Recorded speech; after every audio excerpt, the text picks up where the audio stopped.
This podcast may contain content that is graphic and disturbing in nature. Listener discretion is advised. Hi, everyone, and welcome to Women in Crime. We are really excited to bring you this new podcast about all things related to women in the criminal justice system. Our voices might sound familiar to those of you who listen to Direct Appeal, story about famous suitcase murderer Melanie McGuire, who was convicted for the murder and dismemberment of her husband and who is currently serving a life sentence. For those of you who don't know us, my name is Megan Sachs, and I am a criminologist, and I have been for the last 10 years. I write and research on topics including bail reform, sex offender policies, and women in crime. And this is my co-host, Amy Schlossberg. Hello, I am Amy Schlossberg, and I am also a criminologist. However, my focus is different. My focus is on the causes and remedies of wrongful conviction and offender re-entry and reintegration. Happy to be back, Megan.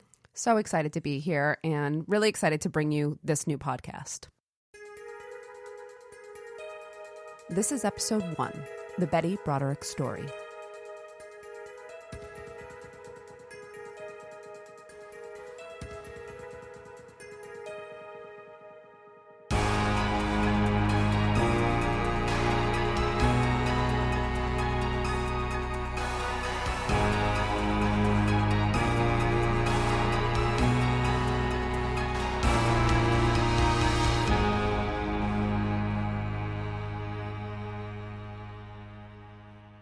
Have you ever heard of Betty Broderick, Amy? You know, the name sounds familiar, but I can't place it, to be honest. So, okay. Well, like I said, I first heard about this case when I was younger. Actually, I was watching the news with my mother when I was probably 11 or 12 and should not have been watching this type of information.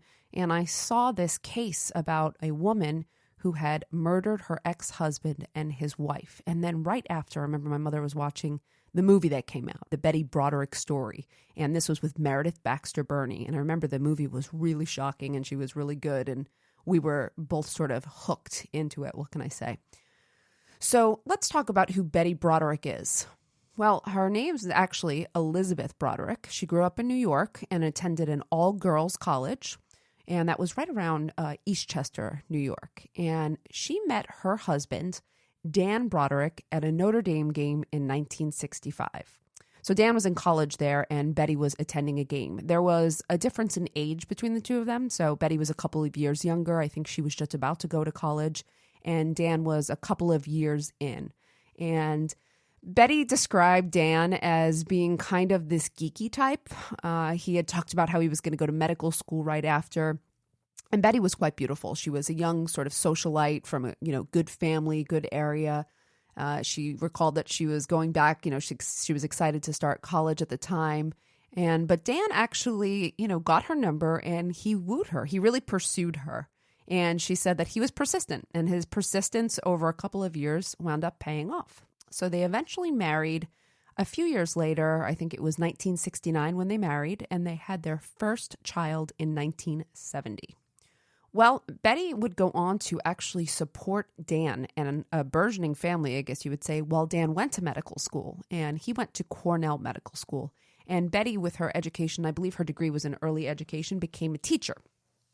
So Dan goes on to medical school, which is rough. They have a small child, and I believe they had a second one not too far after. And he finishes medical school, and you probably think, well, that's a great moment, right? Like, all right, medical school is done. He's going to go on to become a doctor. Well, that's not what happened here. Dan announced after he finished medical school that, in fact, he did not want to practice medicine and that he intended to go right on to law school.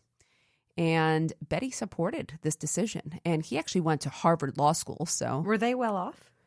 They weren't, no. I actually remember Betty describing their first, I think one of their first beds for the daughter was not, it was like a drawer. Oh. Blankets in a drawer of a dresser. So no, they were not well off at all. But she stood by him. And I mean, he did go to Harvard Law School. So there you go. Smart guy, yeah. Super smart guy. So he went to law school and he finished, and he went on to combine these two, so medical school and law school, his background, to become a successful medical malpractice attorney in San Diego, in La Jolla. Basically, through most of the 1970s, Betty's working, he's going to school, And finally, he got this job, and I think it was by like the early 1980s, maybe 1980, 1981, after a lot of years of struggling and hard work. The Brodericks kind of arrive on the scene. So they become this socialite family in La Jolla. They have 4 children at the time. And as Betty would say, quite frankly, they were doing well. They had money now. They had houses. They belonged to the country club. They were taking ski trips. She said we could finally breathe. This was it. All of the hard work had paid off, for 10 years. And they were still young. I think they were still in their 30s. So life is looking good for them. But then Betty describes that there would be a change in Dan's behavior at some point as he becomes more successful. And he really was a successful attorney, described that way by almost everyone who knew him. He was earning something, I think, like maybe about $1 million a year. And this is in 1980. Mm-hmm. So he's doing well. She says she noticed that he started to go through like a midlife crisis. And what's the first sign? Do you know? Buying a car. And what do you buy when you have a midlife crisis? Does anyone know? A sports car of some sort? I don't know. So he came home with a red Corvette. Oh. And so cliche. Exactly. So he came home with the red Corvette, and she said that she recalled buying a book that was like how to survive a midlife crisis. And she said that she did things like try to make herself better, so improve herself, whether it was, I can't remember, she said cosmetic surgery, but she lost weight and she was already thin. She was an attractive woman, but, she thought, okay, well, if he's going through something, I'm going to work on this too. But then something happened that would surprise Betty a lot, because she said that she never knew Dan to be interested in other women. And she said they had an office party, and it was his office party, and she was invited. And she said at this party, it was the first time where she would be introduced to Linda Kolkina. And Linda Kolkina would eventually go on to become an integral part of this case. But she was a very young, new office assistant. I believe Linda was 21 or 22 at the time. Very, very attractive. Mm-hmm. And Betty said this was the first time she had ever heard Dan say to another person, wow, look at how pretty this woman is. And she said it was kind of like a jolt. Mm-hmm. She said, up until that time, Dan never talked about other women in that way. So this was her first inkling that something was wrong. But she also said she didn't think that it was a big deal, right? Like, she's not going to see Linda very often. She's just some office. She's a temp. I think she was a temp at the time. So she didn't really think that this was going to be such a big deal. But Linda would go on to become a regular office assistant, and Dan would hire her pretty quickly as his personal assistant. And mind you, personal assistant. Air quotes. Well, his personal assistant. Yeah. Mind you, Linda, I don't think, and every report I read, she couldn't type. She was not necessarily the assistant you would think someone would want for, a thriving sort of career. I don't know much more about her professional skills, but Dan hired her. She became his full-time personal assistant. How do you say that? Would that be personal? No, it's not his personal assistant. It's his professional assistant. Yeah. Well, she could be. Clearly, she was both, it sounds like. It sounds like that's what you're getting at. But, administrative assistant? Yeah, I'm trying to think what the right way to say that would be, but I think it was his, his assistant. Anyway, his legal assistant on his team. Mm-hmm. And it became obvious to people in the office that they were spending a significant amount of time together. And Betty became suspicious that they were having an affair, and they were still married. Linda and Dan were taking longer lunches together. And what happened was there was sort of a big event that culminated. This was, I believe, Dan's 39th birthday. Betty had come to the office to visit him. She came with balloons, champagne, the whole 9 yards. And Linda and Dan were both gone. And it looked like there had already been a party in Dan's office, like champagne bottles as well, sure. Cake. It was obvious that there was a celebration. One of the other secretaries was left to say, sorry, Mrs. Broderick, but Dan and Linda have left for the day.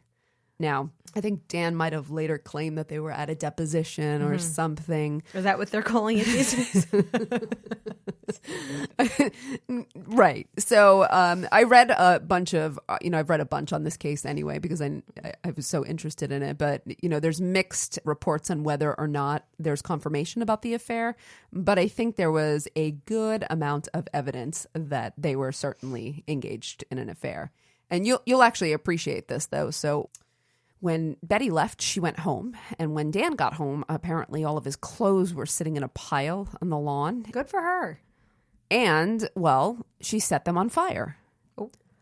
I say the reason you might appreciate this is because I often hear you say, liar, liar, pants on fire.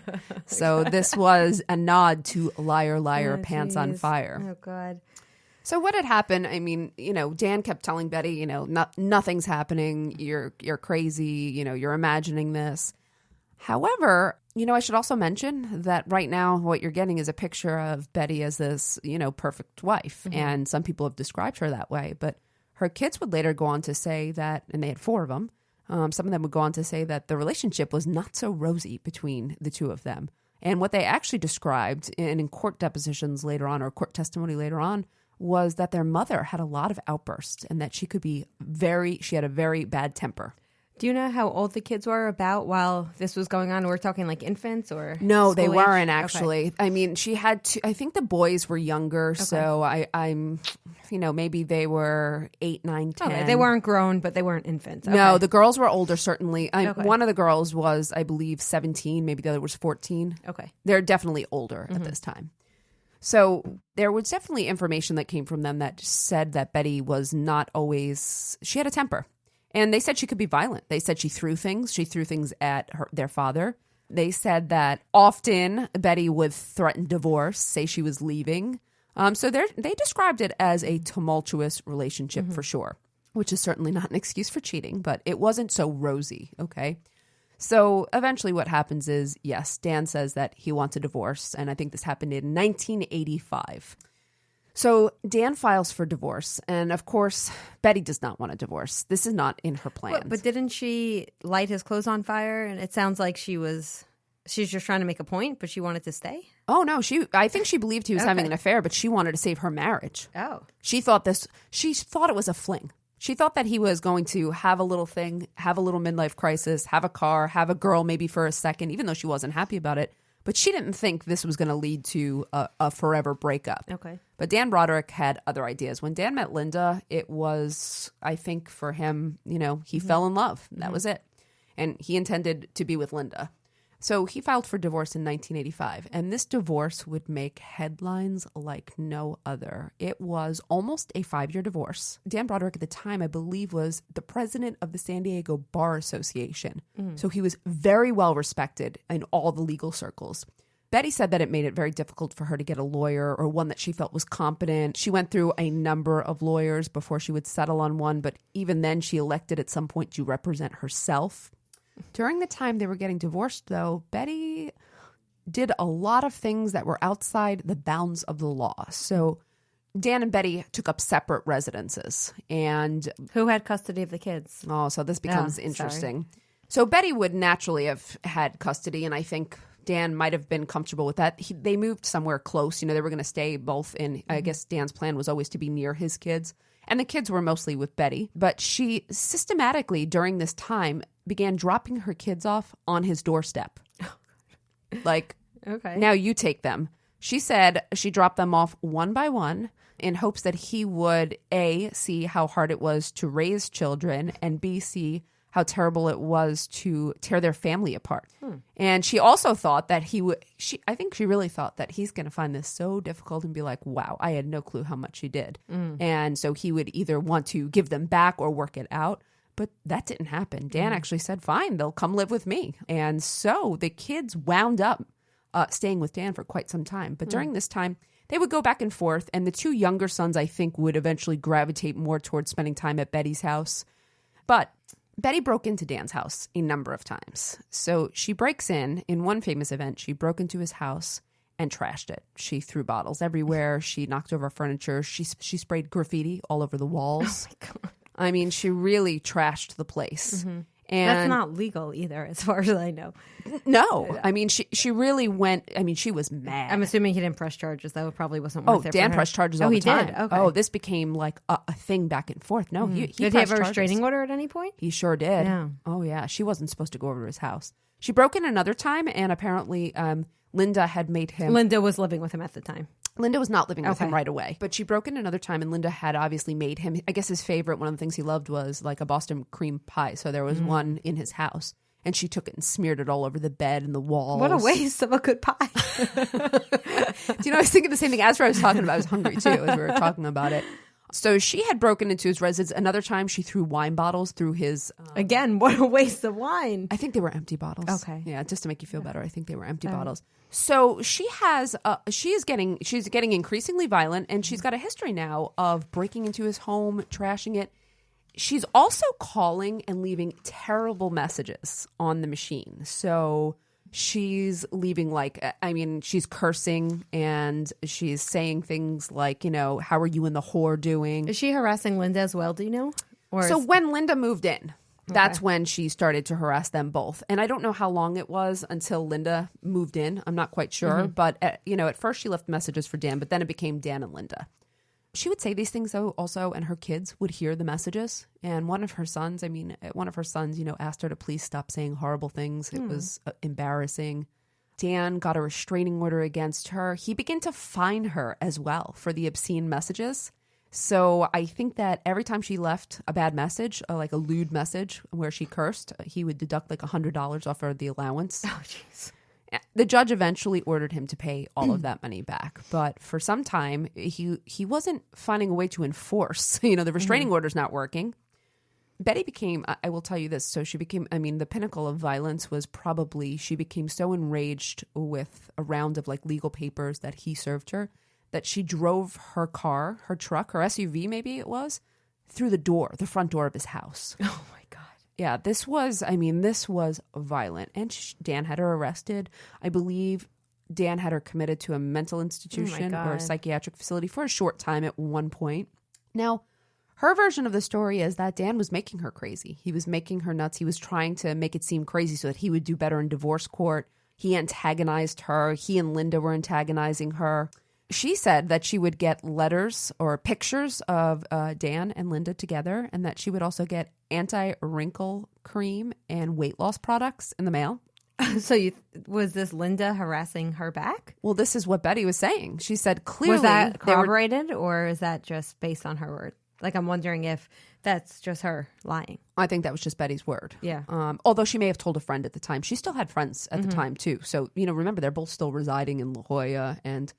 she claimed that Dan used the courts to further abuse her. There was a legal loophole he had used to sell their house. So they had a joint house and he wanted to sell it and she didn't want to, or she wanted a certain price. And so he used I don't know what the loophole was, but he was able to actually sell the house without her permission.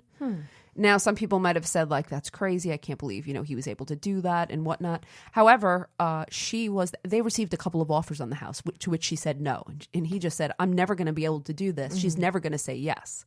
So a lot of this also becomes whose perspective are you going to believe? Okay. So they go back and forth. There's a final settlement. Dan gets custody of the children. In the final settlement, Betty got almost nothing in terms of like a lump sum financial settlement. And because Dan actually used a California law that allowed the earning spouse to split debt incurred after separation on, I think, community properties. So, it came out at the end. The judge said something like splitting it up would mean that Betty would actually owe Dan money. I think she got something like $30,000, which seems enraged her, I'm assuming.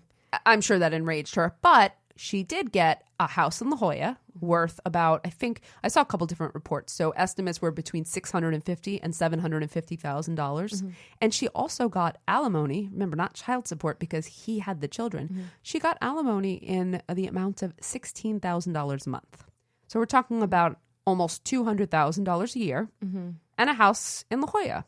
And some people might say that's actually more than fair, also considering that Betty was young and she could still work. Yeah. I mean, this is not someone who was not capable of going out and finding a job at this point, even though she hadn't, and she sacrificed a lot.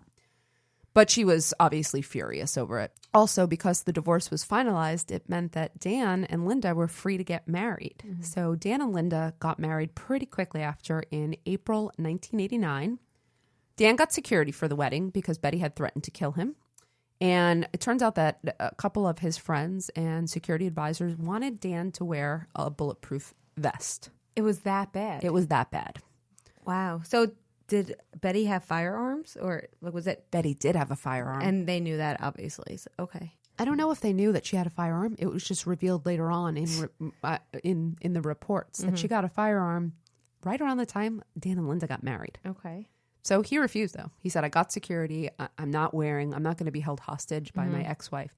And then he also said reportedly that, if she kills me, it's like killing the golden goose, because he was still supporting her financially. Yeah. So still paying that $16,000 she'd be screwing a month. herself. That's essentially what he was saying. They get married in November 1989. Betty and Dan have been divorced, but they still have legal battles because they're still going back and forth. Apparently, Betty is still leaving these obscene messages in their machine, calling Dan awful names, and Linda always the bimbo, the whore, how's your whore? And it kind of went on, and Dan filed more restraining orders against her. And I guess she had just gotten served with another round of legal documents, legal papers, and this was right before her 42nd birthday. And one night in November 1989, again, right before her birthday, she took her daughter's key and she went over to Dan and Linda's home.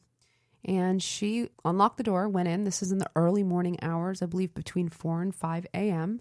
She went up to their room while they were sleeping and she shot at them. She shot the couple. She first hit Linda with 2 bullets, and they killed her pretty instantly. The bullets killed her pretty instantly.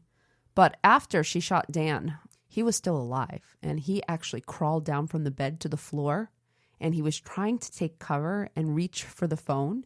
And he apparently said to her, okay, you got me. And she went over and ripped the phone out of the wall so that he couldn't, pick up the phone and call the cops. She took the phone and she left. And she called her daughter. Wait, did she kill him? He died. He died as well. No, Dan and Linda both died. Linda would die instantly, so no pain.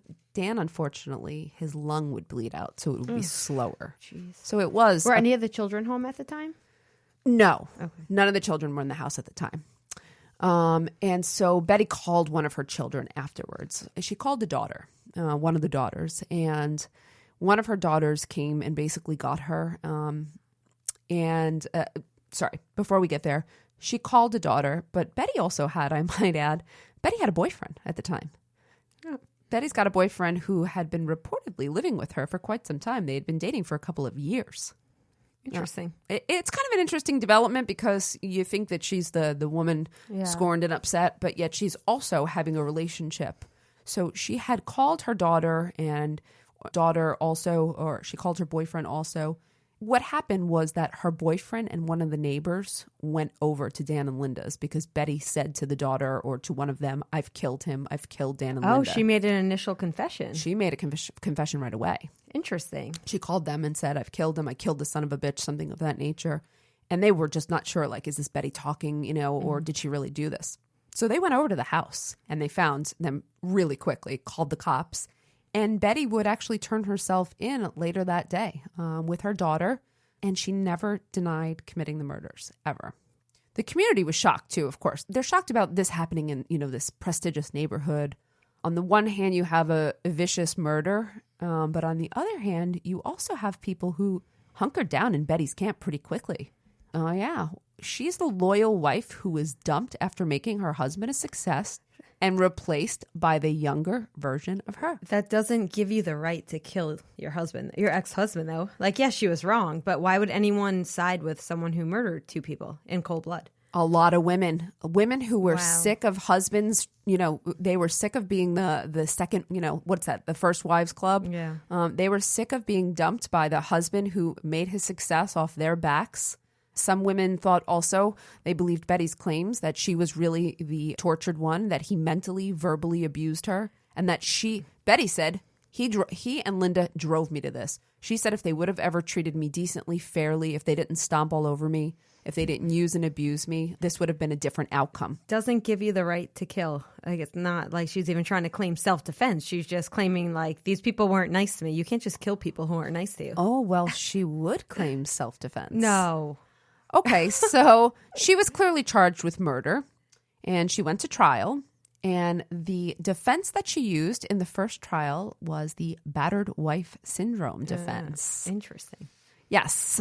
She had a good lawyer who, sort of showed systematically that she was this great loyal wife who had been walked on, trampled on. And the outcome was that she was driven to the edge by being battered. I was going to say, not physically battered. Yeah. Do you want to tell the listeners how battered wife syndrome is different from self-defense? Or if you'd like me to. So self-defense requires that you have to feel like your life is in immediate danger, right? That's one of the criteria for claiming self-defense. However, battered wife syndrome, battered woman syndrome, some states have adopted this to get rid of that criteria, whereby you can claim that your life was not in immediate danger. However, your actions were the result of repeated abuse. So the impetus for this really were people that were abused for years, and then they may have shot their attacker while they're sleeping. And they claim that this was the only time I felt like I could do it without fearing for my life. So that makes sense to me. This makes no sense to me as to why they would even... The idea is that she has other options, right? Self-defense is when you have no other option. You feel like your life is in danger. She said it was either them or me. This is the defense that she's using. I was actually looking at you thinking, I can't wait to see what Amy's reaction is going to be this. And what would a jury think about this, right? Would they think she was a battered woman? I'm curious what they thought. Well, you have her lawyer arguing this is clearly a battered woman. Oh, I think he did something really smart too. Like in the beginning of trial, I think there was something theatrical. Like he showed a picture of her when she was all dressed to the nines and like she was this prestigious wife, and said something like, "This is what she was, and this is what she is now." Like her mugshot. This is what they drove her to. So it was kind of a theatrical, dramatic, beginning. And the prosecutor got up and said, "Battered woman syndrome," and she was a female. Give me a break. This woman lives in gets $16,000 a month and lives in a beautiful house in La Jolla. Not the face of a battered woman. Nope. She said, "I've dealt with plenty of battered women, and Betty Broderick is not one of them." And so they went on to have a very famous trial. This was a trial also on Court TV. And the outcome, well, can you guess what the outcome was, Amy? I'm going to hope they found her guilty. The outcome was a mistrial. What? They could not decide. So interesting. And there were more than one. There were maybe... What was the charge? Was first-degree murder? First-degree murder. And I guess they were very split as well on a number of them wanting something like manslaughter. Well, because first degree is premeditated and deliberate, were they trying to claim that maybe it wasn't premeditated? It was more of like a crime of passion? Right. So this is really interesting. Betty actually took the stand in her own defense, which is a big risk, as you know, and as we've talked about in our past cases. And the prosecutor, asks her to explain this. And Betty says, "Oh, I didn't go over there to kill them." And the prosecutor, whose name I believe was Carrie Wells, says, "What do you mean? You went to their house, you snuck in with a key you stole from your daughter, and you brought a gun, and you shot them and killed them." And she said, "I know, but I was just so flustered. I heard these voices in my head. I just needed to either reason with them." So she said, "I went over there because I was going to make them listen to me, or I was going to kill myself." And so the prosecutor says, "Okay, so why didn't you kill yourself?" And she says, "Well, I ran out of bullets." Oh, come on. Okay. So please tell me they retried the case. Oh, yeah. There was no way this case was not going to be retried. They retried the case. And the second trial, a lot of the same players, you have the same lawyers, you have the same case pretty much. And you have, I believe it was 2 of their children testified. And for the prosecution or? They were prosecution witnesses because they could speak to also, she had confessed to them. She took one of the poor daughter, she took, her key, and one of the daughters, I guess, testified about how they were always supposed to guard the key with their life, And so I think they were maybe reluctant witnesses, but they were witnesses for the prosecution. Okay. And the second trial resulted in murder convictions, in second-degree murder convictions. Really? And what? Yes. Okay. The jury couldn't decide if it was really premeditated or if she just got, enraged crazy and went over there. They couldn't decide how premeditated it was. And I think that was the same in the first one.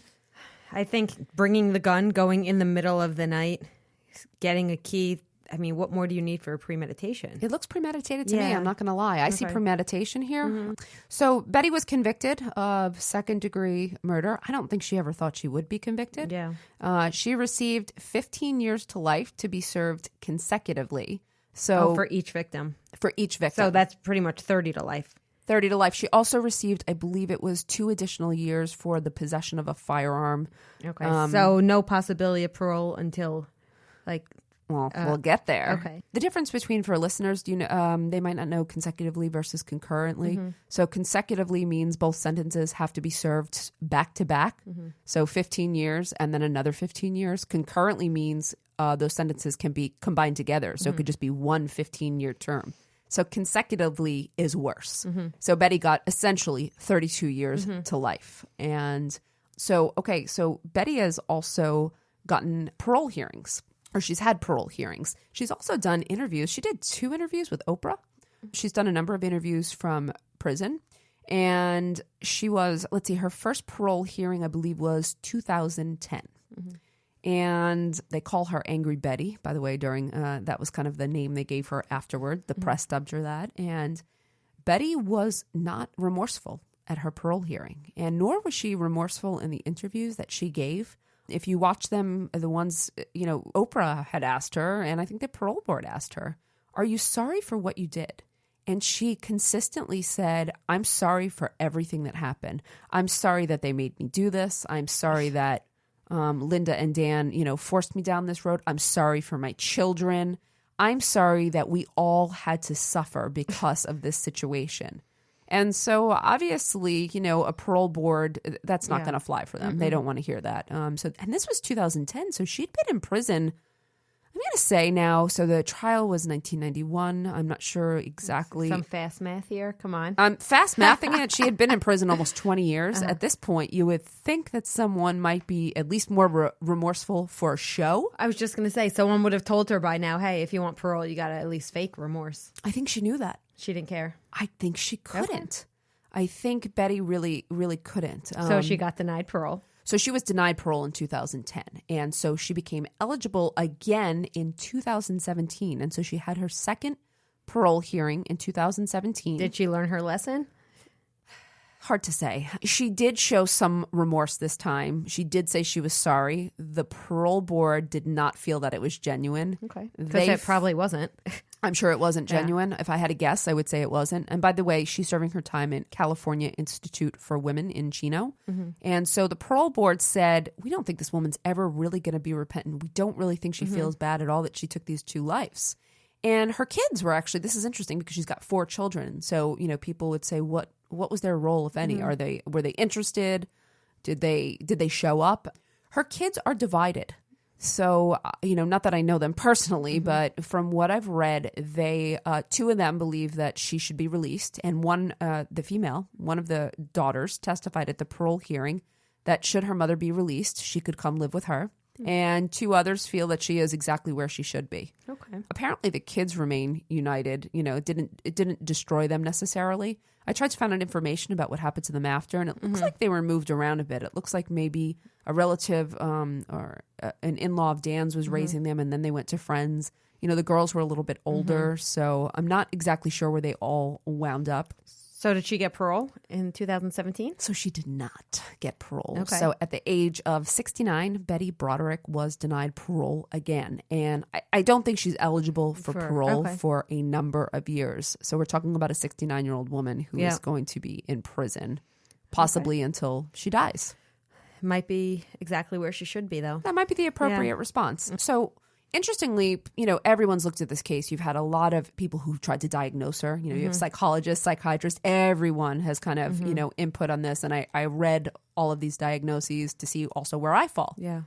I think that she was diagnosed by one psychiatrist as having borderline personality disorder. Oh, I was going to say narcissistic personality disorder. Yep. She was also diagnosed with narcissistic personality. So she had intense mood swings described by her children also. I mean, Dan's family said that, but they're Dan's family, so they're obviously going to, you know, say things that would not be helpful to Betty. But she had seemingly impulsive behavior, angry outbursts. She fits a lot of the characteristics of a borderline personality disorder. So I'm going to go ahead and say I think that one was probably right. She was also diagnosed as having narcissistic personality disorder. So based on, you know, her lack of empathy for others and placing herself above others, you know, hard to accept criticism for one's behavior. You know, Betty consistently maintained that she was a victim, but she didn't regard her children as the real victims. And she did a lot to place her children in the middle of this debacle at every time. She used her children. I mean, one of the kids described, so there was 2 accounts that I read. So one of the kids is describing how scared and upset she was when she saw her mother. You know, we laughed about it, but when she saw her mother setting her dad's stuff on fire in the front lawn. Yeah, that's traumatizing. She said that she was really, really upset and disturbed about it. One of her daughters wrote a book, actually. Oh. And I read something that, one of the daughters describes, like, my mom dropped me off on my dad's doorstep. I was there for hours. I didn't know if he was even coming home that night. That's so sad. And she thought, just because, well, let's see how your dad likes this. Yeah. So her regard really wasn't on her children at all. We can't say as much, obviously, about Dan and Linda. They're deceased. We haven't heard from them. Betty's always been much more vocal. It's certainly easier to say what might have been wrong with her. She was also diagnosed by another expert as having severe depression, which also may have been true. I think Betty was unstable before, but we talk about this sometimes in our classes where people face like a great strain or a great loss. So I think for Betty that she suffered this great loss, and it was losing her husband, but she also didn't want to lose the life. They had worked so hard. And she, in fairness to her, she's the one who made the sacrifice to get them there. And so I think that the actual strain of losing her husband and that lifestyle threw her into a whirlwind of violence and instability. I think it was, I think she did suffer, of course. Was it a mental illness? I'm not sure. Or was it just, also she suffered a loss and she had personality disorders, which I think you probably could see ahead of time. They weren't trying to claim any sort of insanity or... No, they went with battered woman's offense. No, they just stuck with that. Yeah, they went with trials. That. Okay. Both trials, yeah. So I think that, was she a battered woman, though? Do I think she was a battered woman? No. I think that also she had such a great opportunity, right? She is a woman who was smart, young, educated. She could work. She was getting, alimony to support her, living a good life. She had every opportunity to go on with her life. She has a boyfriend. She actually did move on with her life, but she couldn't let it go. She couldn't let go of the anger, and she couldn't escape it. And it almost sounds like she's okay with where she is because she feels like this is what had to be done. And that's the impression I'm getting from... It's the impression that I got. No, I don't think she's okay with where she is. I don't think she, is okay with being in prison. Yeah, but I don't think she's remorseful. Yeah. I think no matter what, I'm in prison. I'm a victim, though, who got placed here. This punishment is not fitting, but still not willing to take responsibility.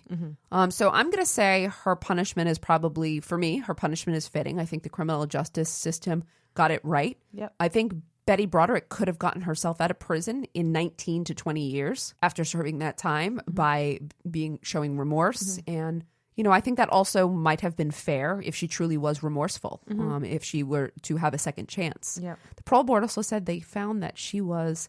not only that she didn't show remorse, but they also found that she would still be a danger to the community. That I don't agree with. But not only about her age, it sounds like an isolated incident. It's not someone that's just randomly going around hurting people. I guess you could argue that, well, what if her next boyfriend, something happened? She might be the kind of person where if something happens that she's not happy with in life, that's going to be her response. So I guess if that's how they were looking at it. They called her Angry Betty. Could she be triggered? So I'm going to agree with you and disagree with the parole board. Betty was 69 years old at the time. She's older. I think it was an incident related to the loss of her husband, the insult to injury, the anger related to that. I highly doubt that she would have gone on to, become some sort of spree killer. So I think the parole board was probably right that she's not remorseful. Probably wrong that she would go on to pose a future danger. Yep. But so Betty will remain in the California Institute for Women until such time where she gets another chance at parole, and we'll see if she shows enough remorse to get out that time. All right. And that's it for today. Thanks everyone for listening. Thank you. Women in Crime is written and hosted by Megan Sachs and Amy Schlossberg. James Varga is our producer and editor. Our music is by Desert Media.